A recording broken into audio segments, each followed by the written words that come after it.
পুজো দিতে বসে পড়েছি। সব ঠাকুরগুলো আগে আমি কাপড় দিয়ে পরিষ্কার করে নিলাম। এবার আমি সিঁদুর দিয়ে দিচ্ছি সব ঠাকুরকে, যেগুলি আর কি লক্ষ্মী ঠাকুর, তারপরে পার্বতী ঠাকুর, বজরংবলী রয়েছে, এগুলোকে সিঁদুর দিয়ে করে দিচ্ছি। আর বাকি সব ঠাকুরগুলোকে চন্দন দিয়ে দিচ্ছি। এই যে আলতা আমাদের তারাপীঠের থেকে আনা একটি তারা মায়ের চরণ রয়েছে, সেখানে একটু আলতা দিয়ে দিলাম। গণেশ ঠাকুরকে আজকে বুধবার, আর বুধবার ছাড়া আমি রেগুলারই দিই, আর দুব্বাটা সোজা করে দাঁড় করিয়ে দিতে হয়, কারণ যাতে সুর অবধি পৌঁছায়, তাই সেইভাবে দাঁড় করিয়ে দিলাম।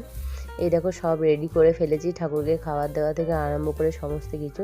তোমাদের আগেও ব্লগে আমি বলেছি যে আমার সারাদিনের মধ্যে পুজো দেওয়াটা সব থেকে বেশি সময় লাগে, কারণ বলতে পারো পুজো দিতে আমি ভালোবাসি, বা ঠাকুরের প্রতি ভক্তি শ্রদ্ধাটাও যদি বলতে পারো একটু বেশি আমার, সেই জন্য।